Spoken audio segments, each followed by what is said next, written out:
La niña que estás viendo tenía 11 años en el momento de los hechos, y pese a las dificultades que había tenido que sortear, era dulce y alegre. Una niña como cualquier otra.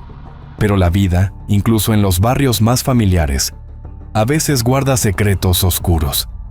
En julio de 2025, desapareció sin dejar rastro, dejando a su familia y al vecindario sumidos en la angustia y el miedo. Pronto, la investigación comenzó a revelar datos impactantes y contradicciones que sorprendieron a todo Paraguay y que, hasta hoy, continúan dejando una herida abierta. Te invitamos a ver esta historia hasta el final, para que no te pierdas ningún detalle. El caso de Melania Montserrat. Melania Montserrat Riveros nació alrededor de 2013 en Paraguay y fue la segunda hija de Griselda Noemí. Tras el abandono de su esposo, ocurrido mientras la familia vivía en una zona rural y aislada del país, Griselda, que en ese momento estaba embarazada de su cuarto hijo, decidió regresar al hogar de su familia, ubicado en una pequeña localidad del interior, en busca de apoyo y contención. Aunque sobrevivían con lo justo y en un contexto de muchas carencias, la familia criaba a los niños con esfuerzo y dedicación constantes. En ese entorno, Melania fue creciendo rodeada de amor, lo que se evidenciaba en su sonrisa y su carácter dulce, que la hacían el centro de afecto de quienes la rodeaban. Para sus conocidos, era evidente que se trataba de una niña llena de ilusiones, sencilla, que sabía ser feliz con muy poco. No tenía teléfono celular y pasaba gran parte de sus días jugando con sus hermanos en el barro, moldeando la tierra, mirando televisión y, sobre todo, confeccionando vestidos para sus muñecas, porque su mayor sueño era convertirse algún día en diseñadora de modas. Además, estudiaba música en un conservatorio local y asistía a una escuela rural ubicada a unos 10 kilómetros de su casa. Muy cerca de donde vivía Melania, residían también dos familiares directos, sus tíos maternos, Marcelo y Juan Bautista. Marcelo era el mayor. Juan, varios años más joven, era el hermano menor de Griselda. Ambos formaban parte del entorno cotidiano de la niña. Sin embargo, fue Marcelo quien marcaría un quiebre definitivo en la vida de Melania. En 2022, la niña fue víctima de un hecho gravísimo, ocurrido dentro de su propio entorno familiar, y su tío mayor fue señalado como responsable de abusar de ella. A pesar del miedo y de su corta edad, Melania logró contárselo a su madre. Griselda no dudó. Denunció lo sucedido de inmediato. La justicia comprobó los hechos y Marcelo fue condenado a 4 años de prisión. Sin embargo, solo cumplió 3, pues el juez de la causa le concedió la libertad condicional y le permitió regresar a vivir a su casa. Y aunque su madre lo recibió de brazos abiertos y hasta se encargó de que lo ocurrido no llegara a oídos del resto de la familia, siendo un pueblo pequeño, la verdad no podía permanecer oculta por mucho tiempo. Corría mayo de 2025 cuando, poco después de su liberación, una vecina se acercó a Griselda con una advertencia que la dejó paralizada. Según le dijo, Marcelo andaba diciendo que se vengaría de ella y de la niña por haberlo enviado a prisión. Desde ese momento, el miedo se instaló en la familia.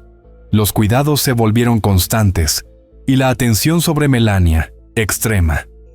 El abuelo acompañaba todos los días a los chicos a la escuela y los traía de regreso. Melania, desde entonces, casi nunca estaba sola, pero todo estaba a punto de cambiar. El 21 de julio de 2025, Griselda salió a trabajar y los niños quedaron al cuidado de sus abuelos. Cerca del mediodía, Melania, de apenas 11 años, jugaba con sus hermanos y sus primos en el patio de la casa. Era época de vacaciones de invierno y la tarde transcurría como tantas otras, marcada por la calma y la despreocupación propia de esos días. La niña estaba distraída con un balde, preparando pastelitos de tierra, uno de sus pasatiempos favoritos. En un momento, los abuelos se recostaron a descansar y le pidieron al hermano mayor, de 13 años, que estuviera atento a ella. Sin embargo, el chico se distrajo y, cuando volvió al patio, Melania ya no estaba. Bastó un instante para que la normalidad se quebrara. La ausencia de la niña transformó la tranquilidad en angustia. Nadie podía imaginar, en ese momento, la tragedia que estaba por desatarse. Las horas siguientes fueron desesperantes. La abuela comenzó a llamar a su nieta por los alrededores, con un presentimiento que se hacía cada vez más pesado. Algo grave podía haber ocurrido. A las 5 de la tarde, cuando Griselda regresó del trabajo, se enteró de que su hija llevaba al menos 2 horas desaparecida. En esa zona rural, sin señal telefónica estable, nadie había podido avisarle antes. La desesperación fue inmediata. Sin perder tiempo, Griselda se dirigió a la comisaría más cercana, ubicada en el pequeño pueblo al que pertenecía la comunidad. Allí, aún en shock, señaló con nombre y apellido a la persona que consideraba sospechosa, Marcelo, su propio hermano. Pero la esperanza duró muy poco. Horas después de iniciada la búsqueda, llegó la noticia que nadie quería escuchar. A escasos 200 metros de la casa, entre malezas altas y matorrales, los vecinos encontraron el cuerpo de Melania. La escena era devastadora. La niña estaba sin ropa de la cintura hacia abajo, y su propio pantalón había sido atado alrededor del cuello. Cerca del lugar aparecieron sus zapatos y el balde con el que había salido a jugar. Cerca de las 8 de la noche, la policía finalmente arribó al sitio. Fue entonces cuando los investigadores notaron que, junto a los restos de la menor, había también otros elementos llamativos: envoltorios de caramelos y colillas de cigarrillos. Mientras el pueblo entero comenzaba a asimilar la magnitud de la tragedia, los investigadores pusieron en marcha el primer operativo clave: localizar a Marcelo. Esa misma noche se dirigieron a su vivienda. Cuando abrió la puerta, lo hizo con una calma que resultó inquietante, como si nada hubiera ocurrido. Sin oponer resistencia, fue trasladado de inmediato a la comisaría, donde quedó a disposición de la justicia para su primer interrogatorio. En un primer momento, Marcelo declaró con absoluta tranquilidad que había pasado toda la jornada trabajando en labores rurales, vinculado a la cosecha de caña de azúcar. Incluso, aportó detalles precisos: la dirección del supuesto lugar de trabajo, el nombre de su patrón, y hasta aseguró que allí había cámaras de seguridad capaces de confirmar su versión. A simple vista, la coartada parecía firme, casi irrefutable. Sin embargo, con el correr de las horas, ese relato comenzó a resquebrajarse. El propio Marcelo terminó admitiendo que se había ausentado para almorzar, y que luego se quedó dormido antes de regresar, recién cerca de las 3 de la tarde. Un dato que encendió las alarmas fue que ese horario coincidía de manera inquietante con el momento en que, según se creía entonces, Melania había sido vista por última vez.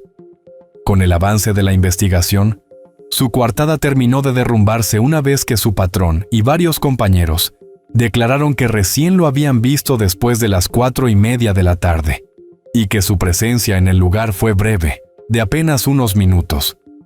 Esa contradicción lo dejó completamente expuesto. Así, el martes 22 de julio de 2025, Marcelo fue detenido. Sin embargo, en ese momento todavía no fue imputado directamente por el crimen de Melania, sino por haber violado las condiciones de la libertad condicional que le había otorgado el juez tras salir de prisión. Aún así, un hallazgo que reforzó las sospechas en su contra. Durante el allanamiento en su vivienda, la policía encontró colillas de cigarrillos y envoltorios de caramelos idénticos a los encontrados en el sitio donde apareció el cuerpo de la menor. Sin embargo, su madre lo defendió de manera incondicional, afirmando que él estaba durmiendo la siesta al momento del hecho. Incluso, llegó a deslizar declaraciones que causaron una profunda indignación social. Insinuó que Melania tenía actitudes provocadoras y comportamientos inapropiados para su edad. Una afirmación que sacudió a toda la comunidad, no solo por su gravedad, sino porque hablaba de una niña de apenas 11 años. En ese contexto, surgió otro punto que generó una fuerte indignación, porque basándose en un informe preliminar de la perito forense, que atribuía el deceso de la menor a una falta de oxígeno provocada de manera violenta, el fiscal decidió no ordenar una autopsia completa, lo que provocó el enojo de la comunidad. Días después, ante la presión social, el cuerpo de Melania fue trasladado a la capital del país para la realización de los exámenes forenses exhaustivos.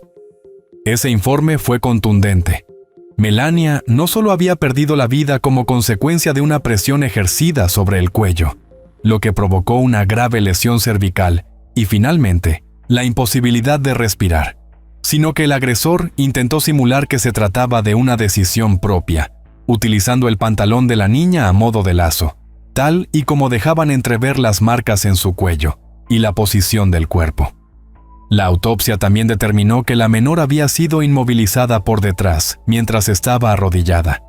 Primero la presión se ejerció con las manos y luego con la prenda, hasta dejarla sin aire. El análisis reveló además un dato clave. Bajo las uñas de la niña se encontraron restos de piel.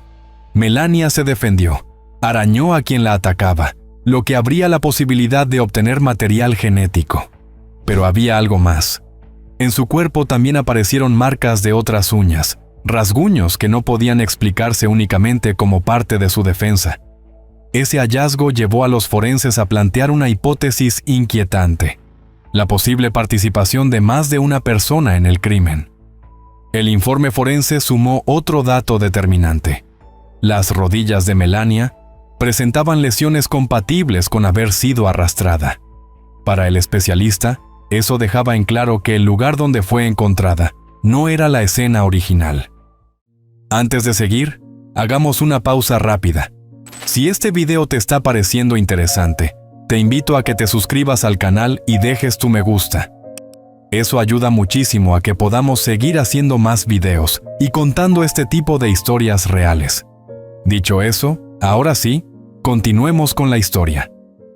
Por otra parte, al ser consultado sobre una posible agresión de tipo sexual, el médico encargado aclaró que no se habían hallado indicios recientes, sino únicamente rastros de hechos ocurridos años atrás, lo que coincidía con la denuncia de 2022.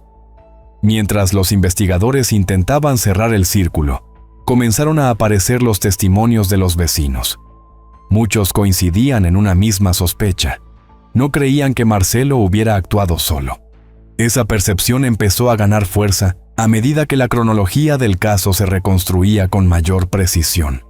¿Por qué? Contrario a lo que se creyó en un primer momento sobre la hora en que Melania habría salido de su casa para buscar arena, los testimonios revelaron otra cosa. Los niños que jugaban con ella aseguraron que, para ese momento, Melania ya había desaparecido. Fue entonces cuando la atención de los investigadores comenzó a desplazarse hacia Juan, que en aquel momento tenía 16 años. Ese día había almorzado en la casa de la familia y fue visto en las inmediaciones poco después de la desaparición de la niña. Durante la investigación, los peritos detectaron otro dato relevante. El único fumador en la casa de los hermanos era el adolescente. Ese detalle coincidía con la marca de cigarrillos encontrada junto al cuerpo, al igual que un encendedor recuperado en el lugar. Aún así, la madre de ambos jóvenes continuó defendiéndolos de manera insistente. Mientras tanto, con el correr de los días, los testimonios no cesaron de acumularse. De tal modo, una vecina aseguró haber visto a Juan corriendo, alrededor de las 2:15 de la tarde, desde un sector conocido por los vecinos como El Hormiguero, una zona de malezas y senderos poco visibles, ubicada a escasos metros de las viviendas. Otros niños también afirmaron haberlo visto merodeando cerca del lugar donde, horas más tarde, aparecería el cuerpo de Melania. Como resultado, las autoridades emitieron una orden de detención en su contra. Sin embargo, cuando fueron a buscarlo, Juan ya no estaba. Ante su ausencia, los vecinos comenzaron a organizarse en grupos de mensajería para intentar ubicarlo. El temor era evidente, que estuviera intentando escapar. La alarma creció aún más cuando empezaron a circular grabaciones que lo mostraban junto a su madre en las inmediaciones de la terminal de colectivos. Imágenes que reforzaron la sospecha de un posible intento de huida. Poco después, la policía se presentó en la vivienda familiar. Allí, La mujer aseguró que había dejado a su hijo en la zona y que luego regresó sola a la casa, afirmando no saber dónde se encontraba. En paralelo, comenzaron a circular rumores inquietantes, que el adolescente presentaba marcas visibles en el cuerpo y que incluso habría recibido el consejo de mantenerse oculto hasta que esas señales desaparecieran. Finalmente, el viernes 25 de julio, Juan se presentó ante las autoridades, acompañado por su madre y un abogado. Entonces se confirmó lo que muchos temían. Tenía arañazos visibles en brazos y piernas. Él aseguró que se los había hecho jugando al fútbol, pero esa explicación no tardó en perder fuerza. En un primer momento se negó a someterse a una inspección médica, aunque más tarde accedió. Poco después, la fiscalía lo imputó como coautor del delito de homicidio doloso. 2 días después, el 27 de julio, tanto Marcelo como Juan quedaron bajo prisión preventiva. El mayor fue enviado a una cárcel regional para adultos, mientras que el menor fue alojado en un centro de reclusión para adolescentes en conflicto con la ley. La justicia rechazó medidas alternativas como el arresto domiciliario, al considerar el riesgo de fuga, la posible interferencia con la investigación y la extrema gravedad del caso. En paralelo, la Fiscalía fijó un plazo de 6 meses para presentar la acusación formal, mientras se aguardaban los resultados de las pericias forenses y la incorporación de nuevas declaraciones. Con el avance de la causa, empezó a tomar fuerza una hipótesis inquietante. Para muchos, existía la posibilidad de que Marcelo hubiera manipulado a Juan, aprovechándose de su edad y de una idea recurrente, que, por ser menor, la ley lo protegería. De ser así, no solo habría utilizado a su hermano como instrumento, sino que habría encontrado en ello una forma especialmente oscura de consumar la venganza que había anunciado meses atrás. Mientras tanto, los investigadores intentaban responder la pregunta central del caso: si Marcelo había participado de manera directa en el crimen, si la autoría recaía únicamente en el adolescente, o si, en cambio, había sido él quien lo instigó y empujó a actuar. Pero cuando el expediente parecía encaminarse en esa dirección, la investigación dio un giro inesperado, porque muy poco después, un fuerte operativo policial se desplegó en la vivienda de una compañera de escuela de Melania. La medida resultó desconcertante en un primer momento, aunque pronto se supo que tenía un motivo concreto.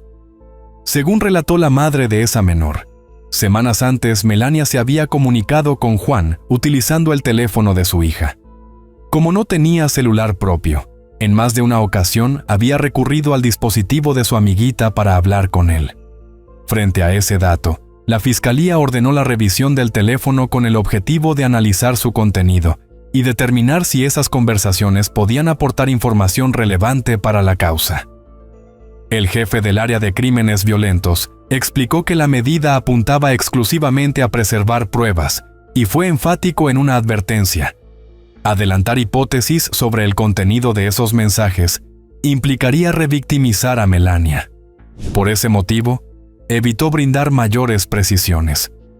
En paralelo, la investigación avanzó sobre otros frentes, lo que incluyó tomar declaraciones a docentes de la escuela a la que asistía la niña, con la intención de reconstruir su comportamiento en las semanas previas y detectar posibles señales de alerta que, en su momento, pudieron haber pasado inadvertidas. Al mismo tiempo, comenzaron a circular versiones dentro de la comunidad que añadían una nueva capa de tensión al caso. Según esos relatos, Melania le habría advertido a Juan que, si volvía a intentar acercarse a ella, lo denunciaría con su madre. La Fiscalía tomó nota de esas versiones y continuó trabajando para establecer si esa advertencia existió realmente y si pudo haber tenido una relación directa con el crimen. Durante la primera semana de agosto, en el marco de las diligencias del caso, la Fiscalía y la Policía Nacional llevaron a cabo una reconstrucción de los hechos. En el operativo participaron testigos, peritos y efectivos, con el objetivo de identificar los puntos clave y reconstruir paso a paso la secuencia de lo ocurrido. Según la cronología establecida, Griselda salió de su casa rumbo al trabajo a las 12:40 del mediodía. Poco después, tras almorzar, Juan se retiró del lugar diciendo que iría a encontrarse con su hermano. Entre la 1 y las 2 de la tarde, mientras jugaba con otros niños, Melania fue vista por última vez, con un balde en la mano. A las 2:15, una vecina observó a Juan corriendo desde la zona donde horas más tarde sería hallado el cuerpo. 15 minutos después, a las 2:30, otro testigo encontró el balde abandonado. De acuerdo con el informe forense, el deceso de la niña se produjo dentro de ese mismo rango horario. Marcelo, por su parte, había salido de su trabajo cerca de las 11:30 de la mañana y no volvió a ser visto hasta las 4:42 de la tarde, cuando se presentó en un taller mecánico al que su jefe lo había enviado.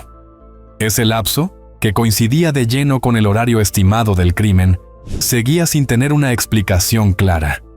Tanto él como su hermano ofrecieron distintos relatos sobre dónde estuvieron y qué hicieron durante esas horas. Versiones cambiantes, imprecisas, que se contradecían entre sí y que, con el avance de la investigación, terminaron por derrumbarse una a una. La hipótesis más sólida surgida entonces fue que Melania habría sido llevada engañada o por la fuerza entre la 1 y las 2 de la tarde, y que el ataque fue premeditado. El vínculo de confianza que la niña mantenía con Juan habría sido clave para facilitar el acercamiento. Según los peritos, además, todo indica que la menor fue reducida en un lugar cercano y luego arrastrada unos 61 metros hasta el sitio donde finalmente fue hallada. Mientras el país seguía en shock por el caso, empezaron a moverse las piezas dentro del sistema judicial, abriéndose una investigación preliminar contra 2 funcionarios clave: el juez que liberó a Marcelo y el fiscal que, al principio, decidió no ordenar una autopsia completa del cuerpo de Melania. Ambos funcionarios salieron a dar explicaciones públicas. El juez dijo que Marcelo cumplía con los requisitos legales para obtener el beneficio y que desconocía que veía a la niña con frecuencia. El fiscal, en tanto, explicó que el primer examen forense ya señalaba la causa del deceso y que por eso decidió no profundizar la autopsia. En cualquier caso, este episodio reveló algo más grave: las grietas de un sistema que muchas veces aplica la ley sin mirar el contexto, sin escuchar a las víctimas y sin anticipar el peligro. En este punto, la pregunta ya no era solo cómo había ocurrido la tragedia, sino quién falló antes. Meses después, en diciembre de 2025, el panorama dio un giro decisivo, cuando la Fiscalía presentó la acusación formal contra Juan, quien fue imputado no solo por feminicidio, sino también por la presunta comisión de abuso sexual. La acusación se sostuvo en elementos incorporados con posterioridad, incluidos estudios periciales y análisis genéticos que no habían estado disponibles en las primeras etapas del caso. Como resultado, se solicitó que afrontase juicio oral y público. Cabe destacar que la situación de Marcelo aún no estaba resuelta. La Fiscalía confirmó que su causa seguía abierta, a la espera de los resultados de la comparación genética entre las muestras obtenidas del cuerpo de la menor y las suyas. De esos análisis dependería el rumbo final de la investigación, si se avanzaría hacia una acusación formal en su contra, o si se evaluaría otra salida procesal. En las semanas siguientes, la defensa de Juan solicitó el cese de la prisión preventiva. El planteo se apoyaba en un punto clave de la legislación penal juvenil. El adolescente ya habría cumplido el tiempo mínimo de privación de libertad, permitido sin una condena firme. La Fiscalía, sin embargo, adelantó que se opondría al pedido. Para los investigadores, la extrema gravedad de los hechos hacía imprescindible que el joven continuara detenido mientras la causa seguía su curso. Fue así que, en febrero de 2026, se anunció que la justicia revisaría la medida cautelar. La decisión de esa audiencia no solo definiría la situación inmediata de Juan, sino que volvería a instalar una pregunta incómoda: ¿hasta qué punto el sistema judicial está preparado para responder ante crímenes de esta magnitud, cuando los acusados son menores de edad?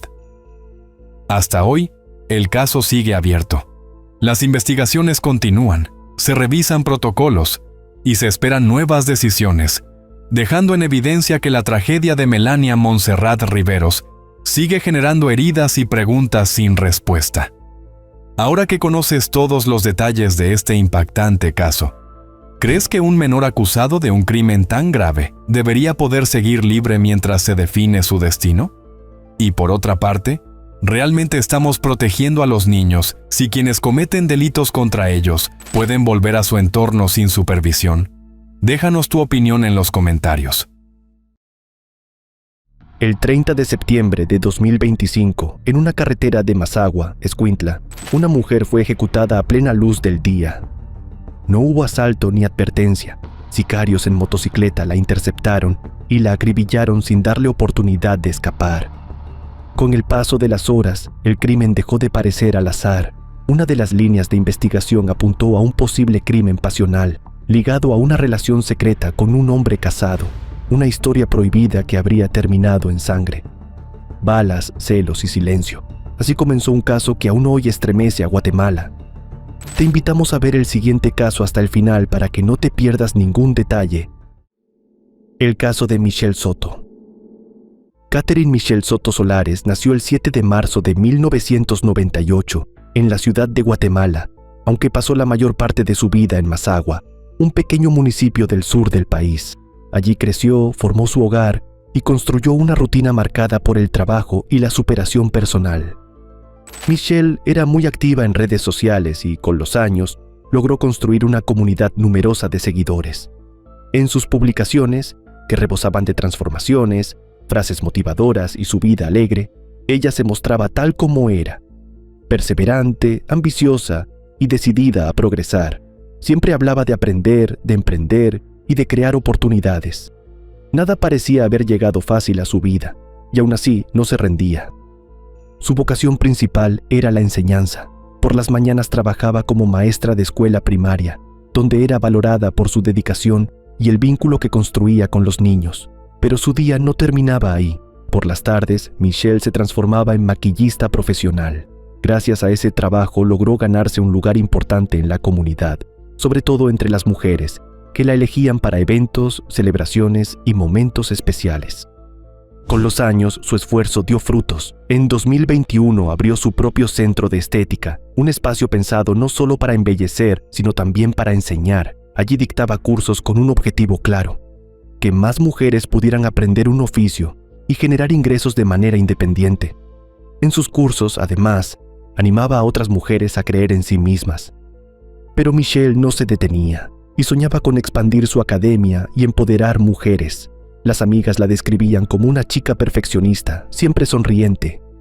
Ese compromiso la convirtió en una figura inspiradora a nivel local. Muchos la veían como el ejemplo de alguien que, partiendo de poco, había logrado construir mucho y que además tendía la mano a otras para que hicieran el mismo camino.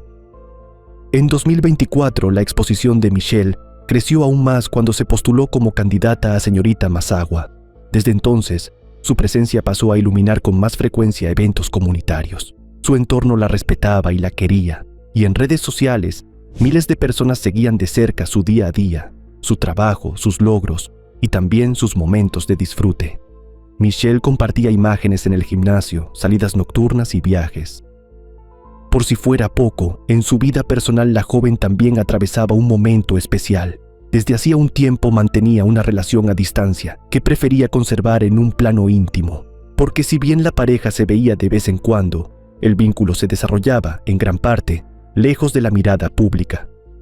Michelle jugaba con esa intriga, publicaba fotos de manos entrelazadas, ramos de flores, serenatas con mariachis, dedicatorias anónimas que insinuaban un romance intenso. Siempre sugería, pero nunca mostraba. Durante meses, sus seguidores especularon sobre la identidad de ese hombre, al que nadie lograba ponerle nombre ni rostro. Ese misterio, lejos de generar sospechas, parecía formar parte del encanto de la relación. Hasta que algo cambió. Todo ocurrió el martes 16 de septiembre de 2025, cuando Michelle, finalmente, decidió hacer público lo que hasta entonces había mantenido en reserva. Ese día compartió varias imágenes en sus redes sociales. En algunas aparecía posando con un ramo de flores rojas, junto a una camioneta blindada último modelo, adornada con un gran moño plateado. Pero lo que más llamó la atención no fue el regalo en sí, sino que, por primera vez, ella apareció acompañada. El hombre que durante meses había sido solo una sombra, finalmente se dejó ver. Aunque su rostro no aparecía con total claridad, un comentario bastó para revelar su identidad.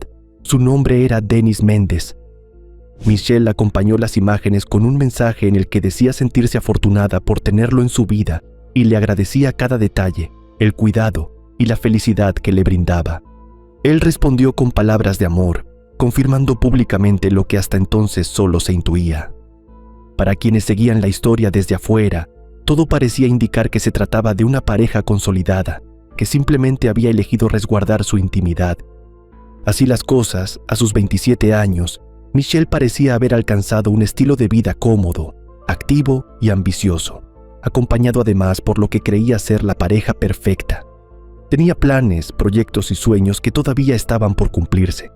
Para quienes la rodeaban, era una joven marcada por el esfuerzo, el compromiso y la cercanía, y nada hacía pensar que ese camino se interrumpiría de manera tan violenta. Sin embargo, pocos días después, algo empezó a romper esa aparente calma. Michelle comenzó a recibir mensajes con advertencias cada vez más inquietantes. Quienes la rodeaban notaron de inmediato que ya no era la misma. Estaba tensa, distraída, incómoda. Más tarde, sus compañeras de trabajo contarían que hablaba con frecuencia de una sensación persistente de estar siendo observada y del miedo que le provocaba una motocicleta que, según decía, rondaba su casa de manera reiterada. El lunes 29 de septiembre, esa inquietud se intensificó.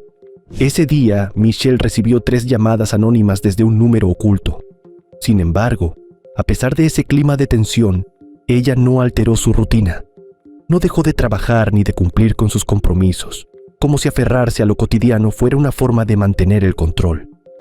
Así, el martes 30 de septiembre de 2025 comenzó como cualquier otro día para esta joven. Se levantó temprano, se preparó y salió de su casa para cumplir con su rutina habitual. Esa mañana tenía agendada una cita de maquillaje a domicilio, en una ciudad cercana, a la que debía desplazarse en automóvil. Cerca de las 7:30 de la mañana, Michelle salió de casa conduciendo su camioneta nueva para cumplir con el servicio. Luego debía regresar sin demora para dar clases. Era, en apariencia, un día más combinando sus 2 grandes pasiones. Al finalizar el maquillaje, Michelle grabó un breve video para sus redes sociales y alrededor de las 10:30 volvió a ponerse en marcha rumbo a Mazagua. Era media mañana y el tránsito, como de costumbre, fluía tranquilo. Nada en ese momento parecía fuera de lugar. Pero ese trayecto, que ella había recorrido tantas veces sin sobresaltos, se convertiría en el último.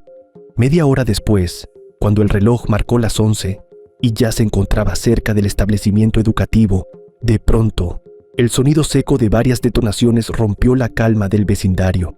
Algunos vecinos pensaron que se trataba de ruidos lejanos, quizá de algún vehículo o de trabajos en la zona, pero el estruendo se repitió y esta vez fue imposible ignorarlo. Personas salieron de sus casas, otras se asomaron desde las ventanas, tratando de entender qué estaba pasando. Sobre la carretera, una camioneta había quedado detenida de forma extraña, atravesada en el camino, aún encendida y con las luces prendidas. Dentro del vehículo, una mujer estaba gravemente herida. Alguien dio aviso a los servicios de emergencia. En cuestión de minutos, la escena comenzó a llenarse de personas, vecinos, curiosos, y poco después, bomberos voluntarios y personal médico. La mujer fue sacada del interior de la camioneta y trasladada de urgencia a un hospital cercano. Para quienes observaban desde afuera, la escena era confusa y perturbadora. No parecía haber señales evidentes de un accidente, ni indicios claros de un asalto común. Así que, en ese momento, nadie sabía exactamente qué había ocurrido, solo que algo grave había pasado. De ahí en más comenzaron a llegar las primeras versiones. Los medios locales informaron que una joven había sido atacada mientras conducía y que su estado era crítico. Su nombre empezó a circular rápidamente y con él, la incredulidad. Por desgracia, no pasó mucho tiempo para que se confirmara la noticia que nadie quería escuchar. Pese a los esfuerzos del personal médico, Michelle había fallecido. Su final repentino y violento sacudió profundamente a la comunidad donde vivía. En esas primeras horas, las autoridades no brindaron información sobre posibles responsables ni sobre los motivos del ataque. Y dado que el caso se sumaba a otros hechos de violencia registrados en la región en los últimos meses, la sensación de alerta entre los vecinos aumentó. Pronto, la conmoción inicial dio paso a la indignación y a una pregunta que se repetía una y otra vez. ¿Cómo podía alguien haber atacado de esa manera, a plena luz del día, a una joven tan conocida y querida? Mientras tanto, la zona fue acordonada y el tránsito interrumpido para permitir el trabajo de los peritos. En el lugar, las autoridades recolectaron 10 casquillos y hallaron un proyectil en el interior del vehículo. También encontraron el teléfono celular de Michelle y otras pertenencias personales, todas intactas, un detalle que desde el primer momento permitió descartar la hipótesis de un robo. Asimismo, las primeras inspecciones revelaron que los impactos habían atravesado el parabrisas y la carrocería, alcanzándola en el torso y la cabeza. En cuanto a la camioneta, quedó bajo resguardo mientras se avanzaba con las pericias técnicas. Con el paso de las horas, comenzaron a trascender más datos en los medios de comunicación, cuyos reportes hablaban de un ataque rápido, ejecutado en movimiento, con múltiples impactos dirigidos al vehículo. Al día siguiente del ataque, el miércoles 1 de octubre, familiares, amigos y alumnos se reunieron para darle el último adiós a la mujer, pero no fueron los únicos. Cientos de personas acompañaron el velorio con pancartas y mensajes de despedida. Luego, fue sepultada en un cementerio local, en medio de lágrimas, flores blancas y pedidos de justicia. Por todo lo que había construido y por el impacto que tenía en la vida de los demás, el caso de Michelle no fue uno más. La conmoción se sintió con fuerza y se reflejó casi de inmediato en las horas y días siguientes. Las redes sociales comenzaron a llenarse de homenajes. Fotos, videos y recuerdos circularon sin descanso, acompañados por mensajes de dolor y reclamos de justicia. Así, su historia empezó a trascender los límites de su ciudad, y el hashtag Justicia para Michelle se volvió tendencia, alcanzando cerca de 1 millón de interacciones. Mientras tanto, la investigación avanzó sobre un elemento clave: las cámaras de seguridad. En total, fueron al menos 8 los registros analizados, ubicados a lo largo del recorrido que Michelle realizaba habitualmente.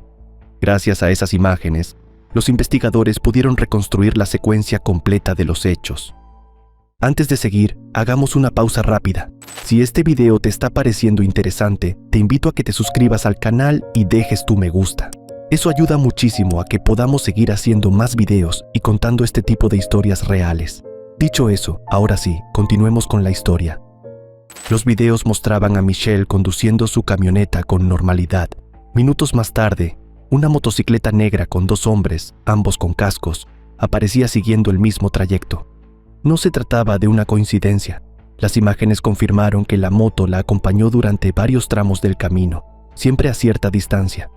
Fue en un sector de la carretera con escasa circulación donde ocurrió el ataque. Allí, la motocicleta se acercó, le cerró el paso y en cuestión de segundos, el acompañante accionó un arma, efectuando varias detonaciones antes de que el vehículo quedara detenido. Testigos aseguraron haber visto a los ocupantes de la motocicleta escapar a gran velocidad en dirección a una zona cercana, desplazándose a más de 100 kilómetros por hora. La precisión del recorrido, la elección del lugar y el momento del ataque abrieron una pregunta inevitable para los investigadores. ¿Quién conocía con exactitud la ruta de Michelle y quién dio la orden de actuar? Con el paso de los días, la investigación comenzó a mirar más atrás en el tiempo. Ya no se trataba solo de entender qué había ocurrido en ese punto de la carretera, sino de reconstruir todo lo que había pasado antes. Y fue entonces cuando quedó claro que nada había sido improvisado. El análisis de las cámaras y otros registros permitió establecer que, al menos 10 días antes del ataque, Michelle ya estaba siendo seguida. Los movimientos de la motocicleta se repetían, apareciendo una y otra vez en distintos momentos de su rutina diaria. Alguien había dedicado tiempo a observarla, a conocer sus horarios, sus recorridos y sus hábitos.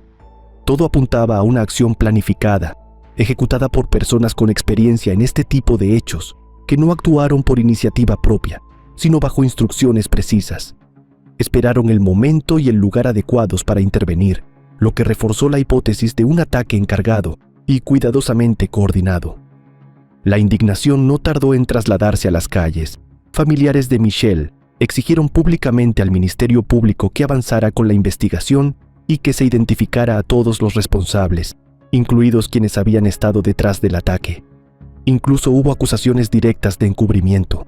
En ese contexto, distintas organizaciones locales aprovecharon la visibilidad del caso para advertir sobre un problema más amplio. Denunciaron que en la región se registraban varios casos de crímenes contra mujeres por semana y que en la mayoría no había detenidos ni condenas. Mientras los medios intentaban reconstruir quién era Michelle, más allá de la figura reconocida por tantos, comenzó a emerger una imagen más completa de su vida. Había una parte de su historia que solo conocían las personas más cercanas, y era justamente aquella relación sentimental que durante mucho tiempo había mantenido en reserva. Con el avance de la investigación, empezaron a surgir datos que revelaban que esa historia tenía capas mucho más complejas. Se supo que Dennis era de origen mexicano, con una posición económica holgada y una vida marcada por los viajes. También trascendió que, al momento de iniciar su relación con Michelle, él estaría casado con otra mujer. Un detalle llamó especialmente la atención de los investigadores. El momento en que la relación se hizo pública coincidía con el periodo en el que Michelle comenzó a ser seguida. A partir de esa coincidencia surgió una pregunta inevitable. ¿El silencio que habían mantenido durante tanto tiempo respondía solo a una decisión personal o era una forma de protección? Desde entonces, la relación dejó de ser un dato secundario y pasó a ocupar un lugar central en el caso.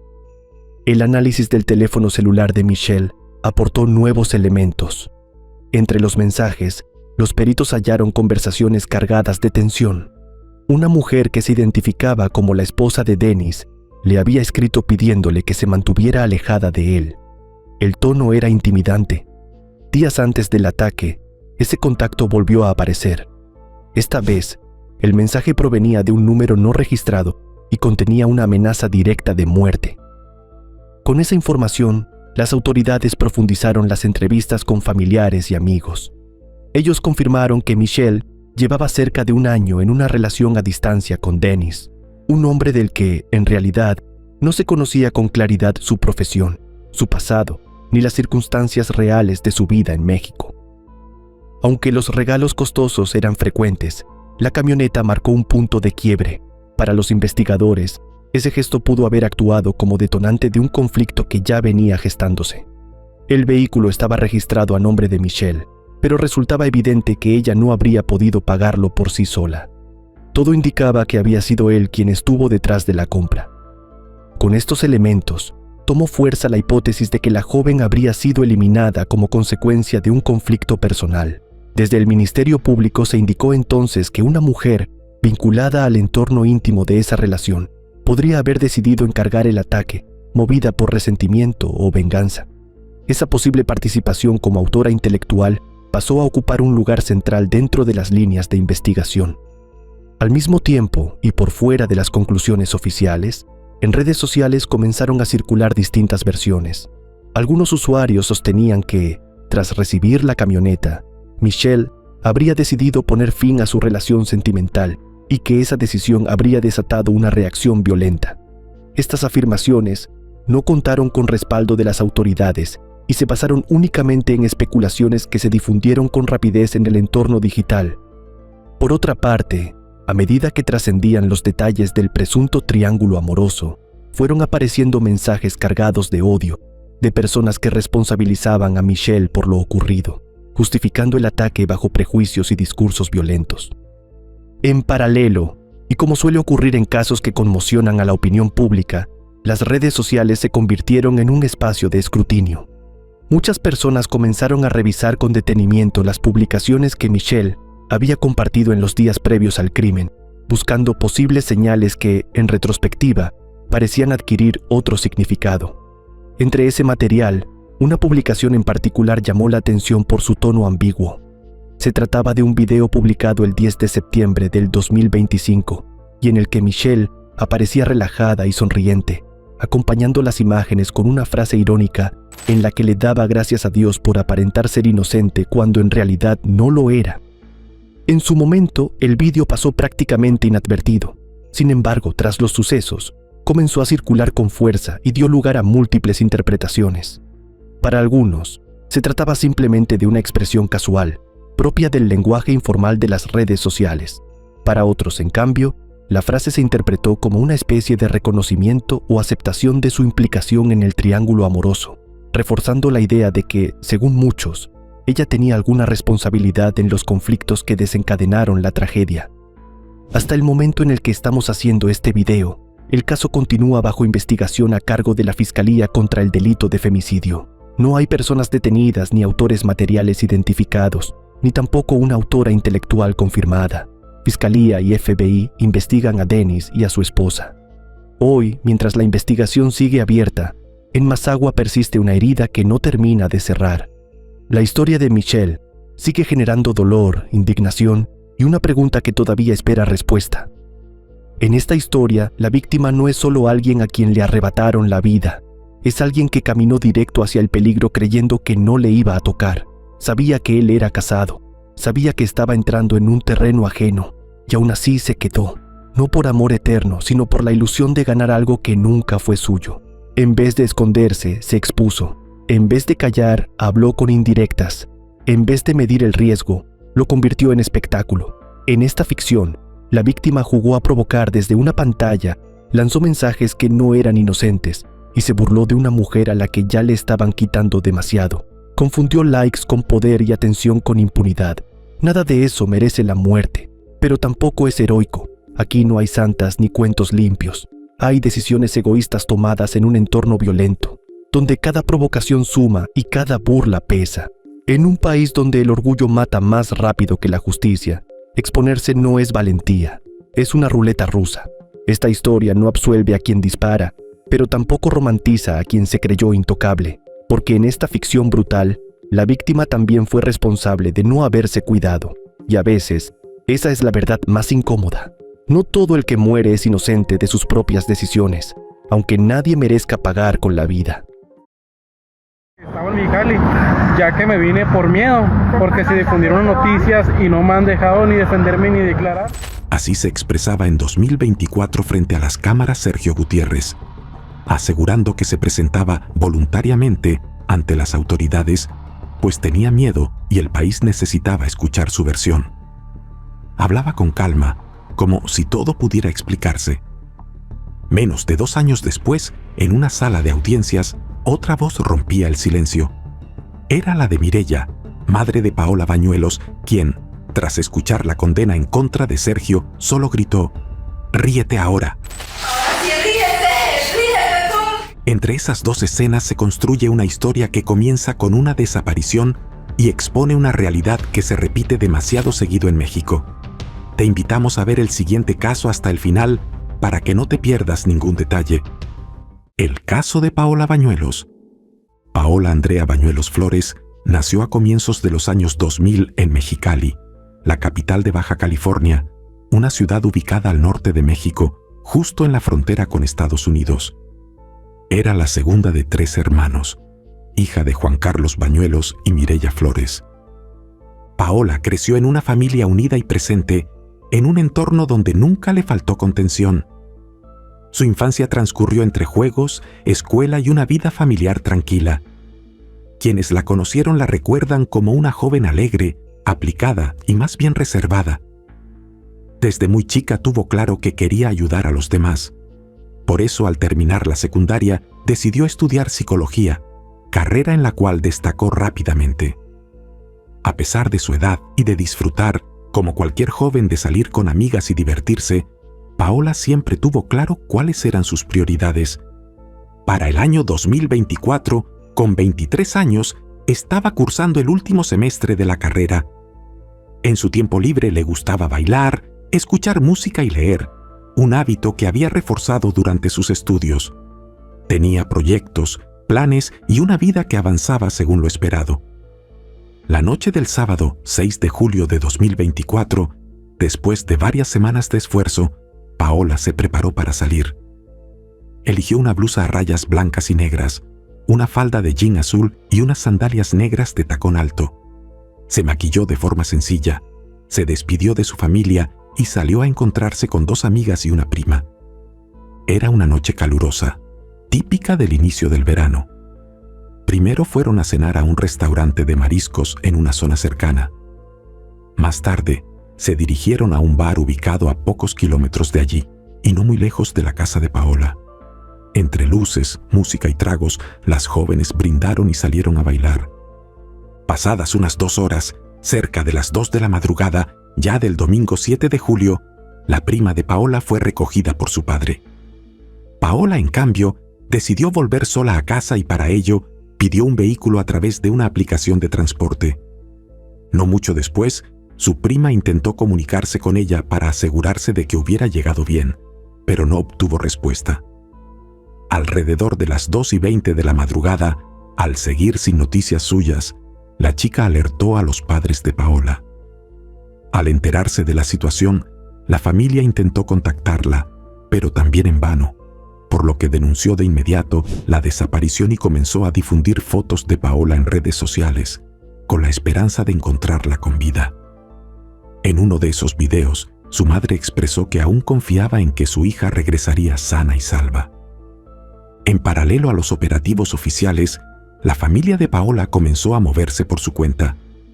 Fue su hermano quien, utilizando herramientas de geolocalización vinculadas al teléfono móvil de la joven, logró obtener un dato crucial. El celular seguía emitiendo señal. La ubicación los condujo hasta una zona cercana al último punto conocido de su recorrido. Allí, el dispositivo fue hallado en poder de una persona en situación de calle, quien declaró haberlo encontrado tirado en las inmediaciones. El sujeto, además, aseguró no conocer a Paola ni haber tenido contacto alguno con ella. Aún así, el hallazgo encendió todas las alarmas porque eso reforzaba la hipótesis de que algo grave había ocurrido. Mientras tanto, las autoridades avanzaban por otra línea clave de investigación. A través del revelamiento de cámaras de seguridad públicas y privadas, lograron reconstruir parte de los últimos movimientos de Paola. Las imágenes captaron el momento exacto en el que la joven abordó el vehículo que había solicitado. También se recabaron testimonios de personas que aseguraron haberla visto esa madrugada. De este modo, se pudo identificar el automóvil, un Nissan Versa negro. Sin embargo, ¿qué había sucedido a partir de ese instante seguía siendo un misterio? A partir de entonces, lo ocurrido dentro de ese vehículo y las horas posteriores se convirtieron en el eje central de la investigación. Aún así, una decisión marcaría un punto de inflexión. La imagen del conductor fue difundida casi de inmediato. En cuestión de horas, familiares, amigos y conocidos de Paola organizaron búsquedas, recorridas y manifestaciones espontáneas exigiendo respuestas y avances concretos. Las redes sociales hicieron el resto. La noticia se viralizó rápidamente y el rostro del chofer comenzó a circular con fuerza, transformándolo en el principal foco de atención pública, mientras la presión social sobre las autoridades no hacía más que aumentar. Pero ¿quién era aquel sujeto cuya imagen comenzaba a multiplicarse en todas las pantallas? Su nombre era Sergio Daniel Gutiérrez y tenía 24 años en ese momento. Era originario de Ciudad Obregón, en Sonora, y había formado parte del ejército mexicano. En las primeras horas, poco se sabía sobre su vida personal y su recorrido previo. Sin embargo, con el avance de la investigación, comenzaron a surgir datos que encendieron nuevas alertas. Sergio contaba con antecedentes por violencia familiar, incluyendo denuncias por agresiones contra una expareja e incluso una causa iniciada por su propia madre. Además, se estableció que pesaba sobre él una orden de aprehensión vigente, un dato que hasta entonces había pasado inadvertido. Según los registros, no tenía un domicilio fijo, sino que solía alojarse de manera intermitente en viviendas de distintos familiares. A partir de estos elementos, la principal hipótesis de las autoridades fue que Sergio no habría respetado la ruta solicitada por Paola y que, en lugar de dirigirse al destino indicado, condujo el vehículo en otra dirección. ¿Qué ocurrió durante ese trayecto? ¿Cuánto duró y por qué se desvió? Eran preguntas que aún no tenían respuesta. Con el paso de las horas y sin avances concretos, la incertidumbre se volvió insoportable. La espera se transformó en angustia y la angustia en temor. Para la familia de Paola, comenzaban los momentos más oscuros de una historia que, tristemente, recién estaba empezando. El miércoles 10 de julio de 2024, gracias a los datos de geolocalización, las autoridades localizaron el automóvil que Paola había abordado aquella madrugada. El vehículo estaba abandonado en una vivienda de la zona. En ese momento, sin embargo, las autoridades decidieron no dar mayores detalles. En paralelo, se conoció un elemento relevante para la causa. Ese mismo día de la desaparición de Paola, pero antes de recogerla, Sergio había realizado otro viaje a través de la aplicación. La pasajera de ese recorrido se presentó ante las autoridades y brindó su testimonio. Según relató, durante el trayecto el conductor le ofreció alcohol. Ella rechazó la propuesta, pero afirmó que el chofer insistió de manera reiterada, generándole una situación de incomodidad. Finalmente, la mujer pidió descender del vehículo antes de llegar al destino acordado. A la mañana siguiente, jueves 11 de julio, mientras la investigación seguía su curso, la madre de Paola continuaba aferrada a la esperanza. Frente a las cámaras de medios locales, Mireya pidió ayuda una vez más. Dijo que su hija podía estar desorientada, que quizá se había perdido. Incluso se dirigió directamente a Sergio, rogándole que, si no tenía nada que ver con la desaparición, se presentara y explicara qué había ocurrido. Pero esa esperanza duró poco. Antes de seguir, hagamos una pausa rápida. Si este video te está pareciendo interesante, te invito a que te suscribas al canal y dejes tu me gusta. Eso ayuda muchísimo a que podamos seguir haciendo más videos y contando este tipo de historias reales. Dicho eso, ahora sí, continuemos con la historia. Minutos después, la fiscal general de Baja California encabezó una conferencia de prensa. Allí confirmó lo peor. El cuerpo sin vida de Paola había sido encontrado abandonado en una zona despoblada a más de 20 kilómetros del lugar donde había pedido el viaje. Habían pasado 4 días desde la última vez que su familia supo de ella. Según informaron las autoridades, el cuerpo presentaba signos de violencia y Paola aún vestía la misma ropa con la que había salido aquella noche.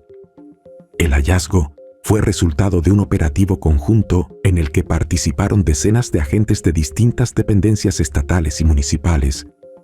En paralelo, la Fiscalía solicitó información adicional a las plataformas de transporte para reconstruir con mayor precisión el recorrido del vehículo y el perfil del conductor. Antes de finalizar la conferencia, la fiscal hizo 2 pedidos que no pasaron desapercibidos.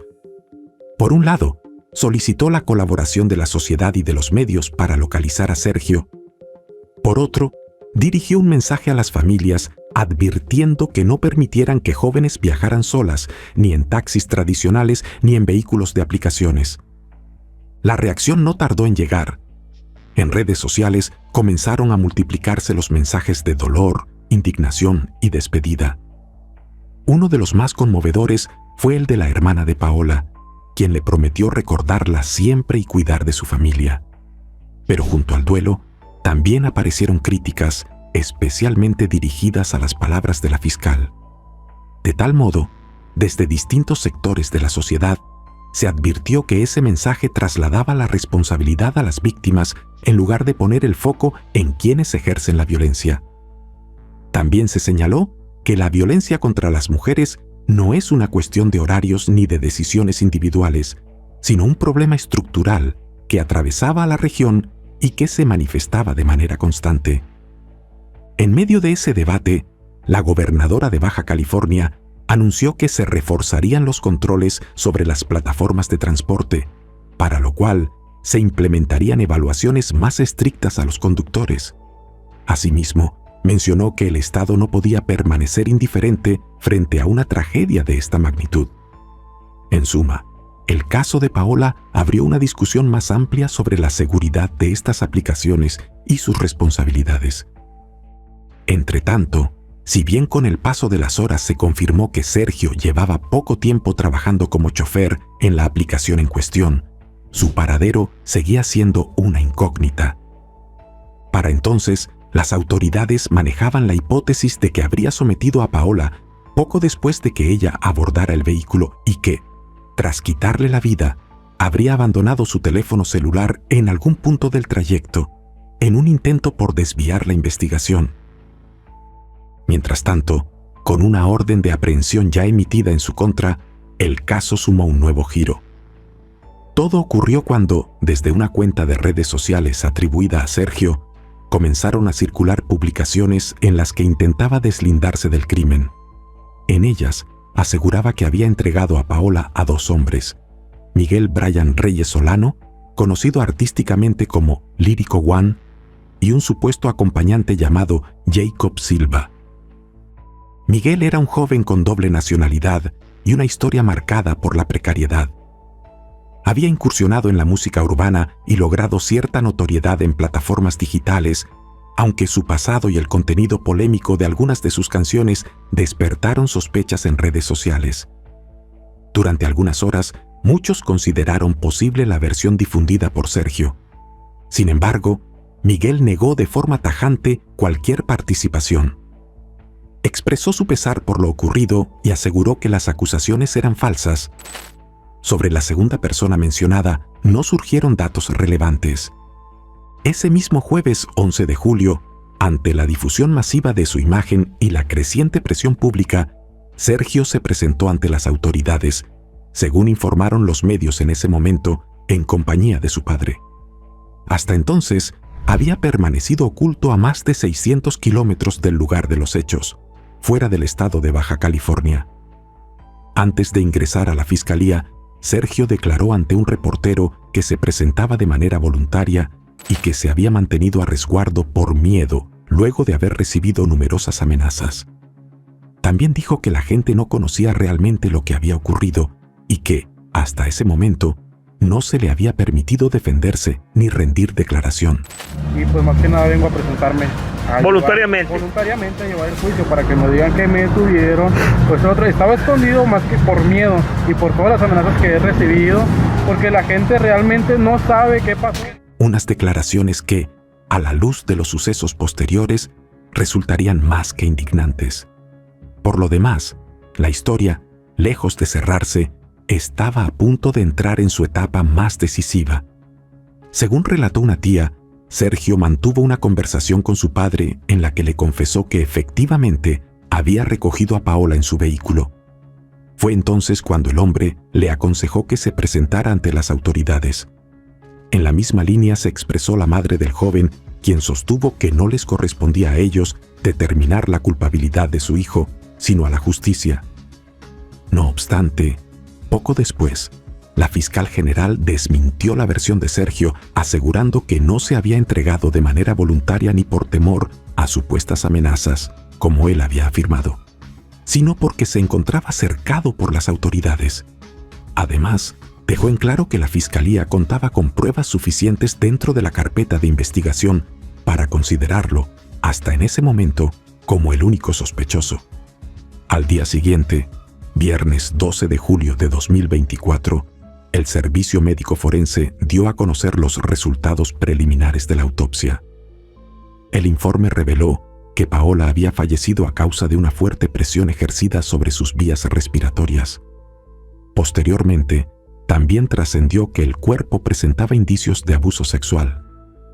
El reporte fue remitido de inmediato a la Fiscalía General del Estado de Baja California.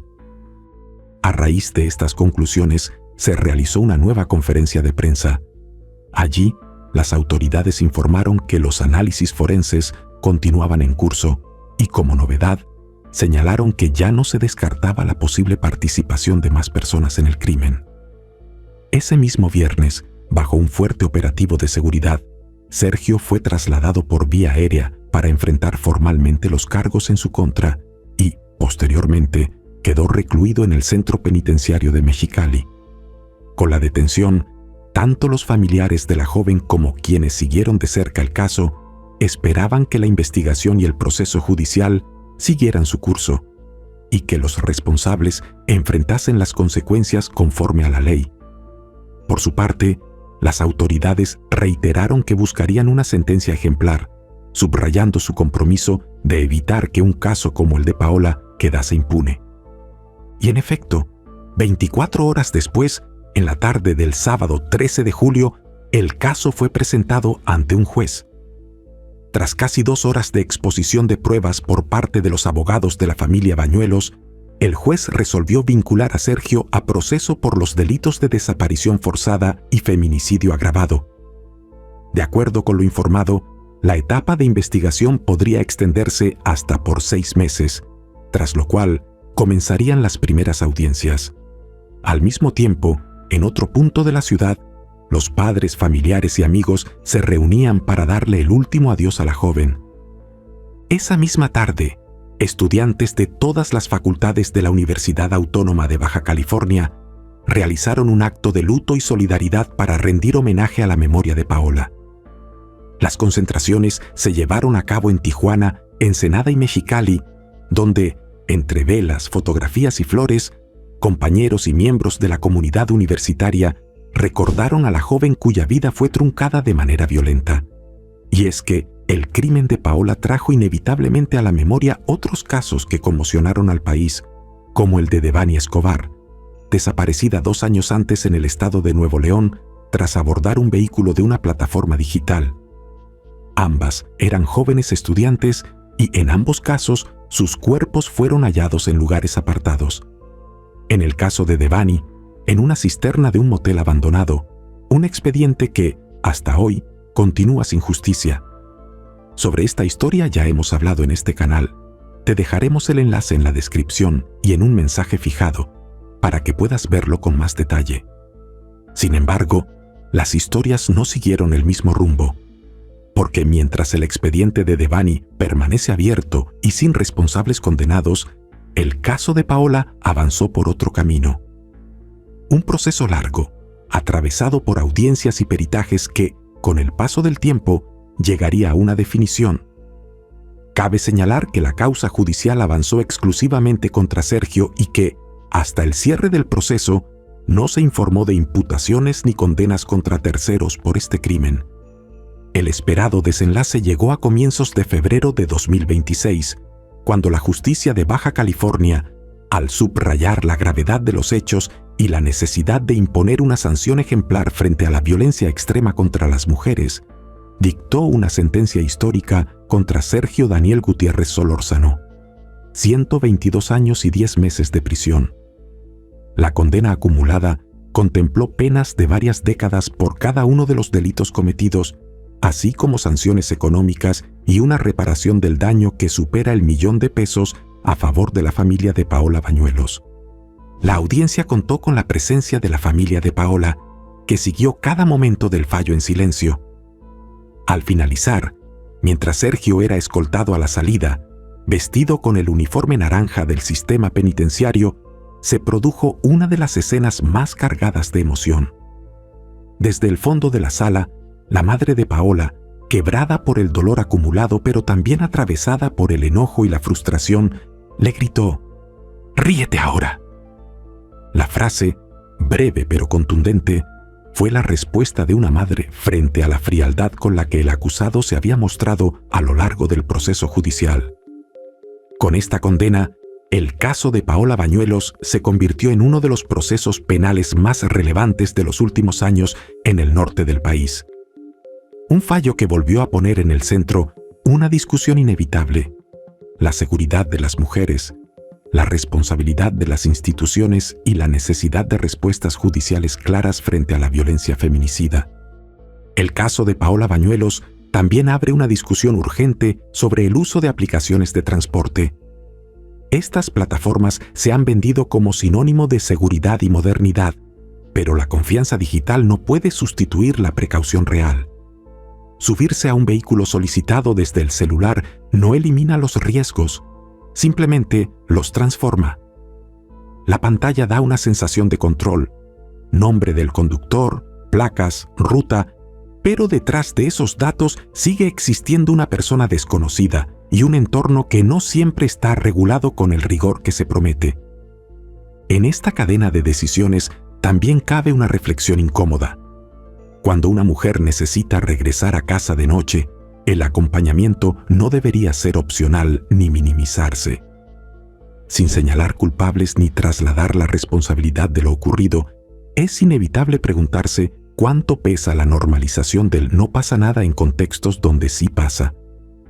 La falta de apoyo en momentos clave, aunque parezca un detalle menor, puede convertirse en un eslabón más dentro de una cadena de vulnerabilidad que termina en tragedia. La indiferencia, incluso la involuntaria, también forma parte del problema social que rodea estos casos. Hablar de cuidado no significa responsabilizar a la víctima, sino reconocer que la prevención es una herramienta necesaria en un contexto donde la violencia es una amenaza constante. Verificar placas antes de subir, compartir el viaje en tiempo real, evitar abordar si el vehículo o el conductor no coinciden con la información de la aplicación, sentarse en el asiento trasero y mantenerse en comunicación con alguien de confianza son medidas básicas que pueden marcar diferencia. La tecnología ayuda, pero no sustituye el instinto ni la atención. Sin embargo, el enfoque no puede quedarse solo en recomendaciones individuales. Las empresas de transporte y las autoridades tienen la obligación de fortalecer filtros, monitoreo y mecanismos de respuesta inmediata. La seguridad no debe depender únicamente de que una mujer tome todas las precauciones, sino de que el sistema funcione cuando algo falla.